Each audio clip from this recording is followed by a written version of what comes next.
You're taking a stroll down a forest path when you are enjoying the nature around you. The birds are chirping overhead. Imagine you turn to look to see if you can find it up in the trees, and you slip. You slip down the incline that is parallel next to the trail. You try to grab a hold of the branches and the trees as you're slipping and bumping and bruising and getting scratched all the way down to the bottom. When you finally hit the bottom, you realize that your knee is sprained, you feel achy and sore, and you are stuck. You're 50 feet down from the top. What are you going to do? How are you going to get back up? Nobody even knows that you're there because you forgot to tell people that you were going down hiking, because it was just a simple hike in the woods, right? You could start to try to climb up the trees, but what's to stop you from slipping back down to the bottom again? Imagine you had some rope. You could take the rope, create yourself a Swiss seat harness, and use it to attach to a carabiner and actually do tie-offs on all the trees as you get all the way up to the top. Finally reach it up safely. When you think about hiking and camping and you're preparing for it, you have a very limited space in your pack. You can only carry so much. What does a person normally bring? Water, food, knife, a compass, maybe some flint to create a fire.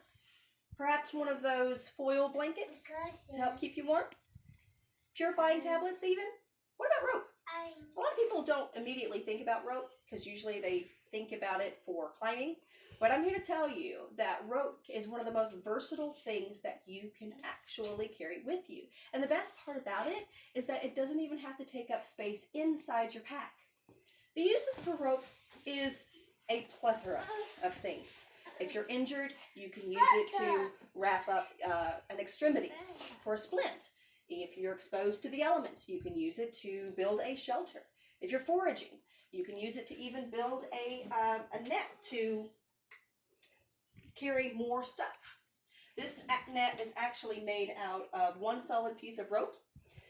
Most nets are made out of smaller, multiple pieces of small rope, but if you were trying to keep your one piece of rope together, this is a great way to do it.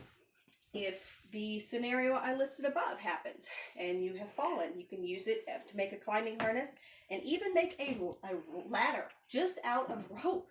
You can use it to repair things. Even find food. You can take the inside out of the rope to create fishing line or even create a snare. I'm going to show you how to make a Swiss seat. It's a very fast tie and it's a very good tie and great for life-saving situations. So what you're going to do is you're going to take the bight of the rope. The bight is the very center of the rope. You're going to take it and you're going to tie it on the very far side. And as you wrap it around you, you're going to create one side being longer than the other, and we'll show you how to do that in just a second. So you cross it in the front of you and you wrap it over, and you're going to do it one more time to kind of lock it in place. And you're going to do that with the other side.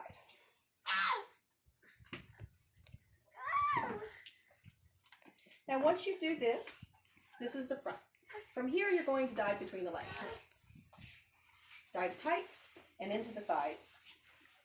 Now when you're tying rope, you're always going to go over and under.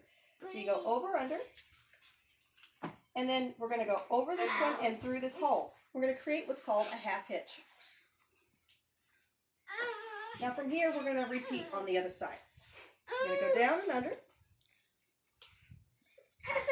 We're going to go over the rope and under. Always over, under, always over, under. The same here.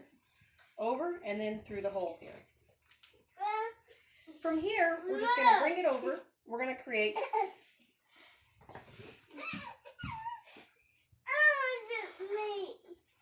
a regular knot. You're going to go back behind here and do it again. Now any extra rope you have, you can fashion off with another half hitch or even part of it. I have that tied.